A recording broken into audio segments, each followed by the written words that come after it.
ఒకప్పుడు ఉత్తరాంధ్రలో ఊపు ఊపింది వైసీపీ.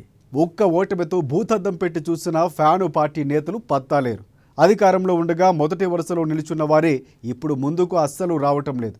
నేతల తీరుతో కూటమి దూకుడుతో ఉత్తరాంధ్రలో వైసీపీకి గడ్డుకాలం మొదలైంది.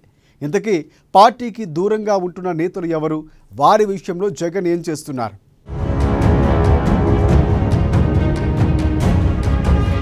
ఉత్తరాంధ్రలో వైసీపీకి గడ్డుకాలం. యాక్టివ్గా లేని తమ్మినేని సీతారాం, ధర్మాన కృష్ణదాస్, ఫ్యాను పార్టీ కోసం ముందుకు రాని సీనియర్లు, కూటమి లొసుగులు వెలికి తీయటంలో విఫలం. ఇచ్చాపురం నుంచి విశాఖ వరకు కూటమి హవా. విశాఖ భూముల అంశంపై ఫోకస్ చేయని జగన్. వైసీపీ ఉత్తరాంధ్రలో కోలుకునే పరిస్థితులు కనిపించడం లేదు. అక్కడి నేతలు కూడా పెద్దగా యాక్టివ్గా లేరు. శాసన మండలిలో నేతగా ఉన్న బొత్స సత్యనారాయణ, మాజీ మంత్రి గుడివార అమర్నాథ్ మినహాయించి ఉత్తరాంధ్రలోని శ్రీకాకుళం, విజయనగరం, విశాఖ జిల్లాల నుంచి ఏ వైసీపీ నేత వాయిస్ వినిపించడం లేదు. ఎందుకో తెలియదు కానీ గత అసెంబ్లీ ఎన్నికల ఫలితాలు వచ్చిన నాటి నుంచి సౌండ్ లేకుండా పోయింది. తమ్మినేని సీతారాం, ధర్మాన ప్రసాదరావు, ధర్మాన కృష్ణదాస్తో పాటుగా పలువురు కీలక నేతలు ఈ ప్రాంతంలో ఉన్నప్పటికీ వారు పెద్దగా యాక్టివ్గా లేకపోవడంతో అసలు ఉత్తరాంధ్రలో పార్టీ ఉందా లేదా అన్న అనుమానాలు కలుగుతున్నాయి.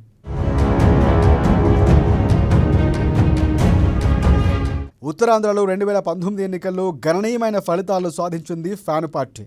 2024 ఎన్నికలకు వచ్చేసరికి పూర్తిగా డీలాగా పడిపోయింది.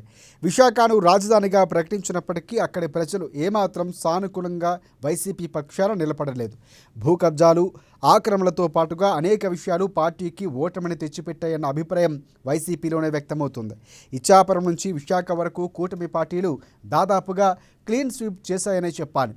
శ్రీకాకుళంలో 10, విజయనగరంలో 9, విశాఖలో 15 శాసనసభ నియోజకవర్గాలు ఉండగా మొత్తంగా 34 స్థానాలు ఉండగా మొన్నటి ఎన్నికల్లో కూటమికి 3 జిల్లాల్లో 32 స్థానాలు రాగా వైసీపీకి కేవలం 2 స్థానాలు మాత్రమే పరిమితమయ్యింది. అది కూడా ఎస్టీ నియోజకవర్గాలే కావటం గమనార్హం.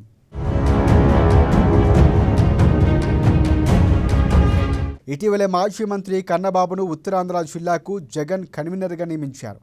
అయితే ఈ ప్రాంతంలో ఎక్కువ మంది సీనియర్ నేతలు ఉండటంతో వారిని కలుపుకొని పోవటం కూడా కన్నబాబుకు కష్టంగా మారిందంటున్నారు. అదే సమయంలో సీనియర్ నేతలు ఎవరూ పార్టీకి కష్టపడి పనిచేసి పూర్వ వైభవం తేవాలన్న ఉద్దేశంతో అయితే మాత్రం లేరనే అర్థమవుతుంది. తమకు విశ్రాంతి దొరికిందని ఇంట్లోనూ లేక హైదరాబాద్లోనూ విశ్రాంతి తీసుకుంటున్నారు తప్పించి పార్టీని తిరిగి నిలబెట్టే ప్రయత్నం చేయటం లేదు. కూటమి పార్టీలో ఉన్న లొసుగులను కూడా వారు తమకు అనుకూలంగా మలుచుకునే ప్రయత్నం చేయడం లేదంటే వారు ఎంతటి నిరాసక్తిలో ఉన్నారో చెప్పకనే అర్థమవుతుంది. ఇక విశాఖపట్నంలో అతి తక్కువ ధరకు భూముల్లో కొత్త కంపెనీకి అప్పచెప్పినా కనీసం ఉద్యమం చేయాలన్న ధ్యాస వారిలో కనిపించడం లేదంటే వారు ఏ పరిస్థితుల్లో ఉన్నారో అర్థమవుతుంది. అధికారంలో ఉండగా అంతా మాదే అన్నట్లు వ్యవహరించిన వారు సైతం ఇప్పుడు మొహం చాటేస్తున్నారు. ఈ పరిస్థితిపై కనీసం వైఎస్ జగన్ కూడా పెద్దగా ఫోకస్ పెట్టడం లేదు.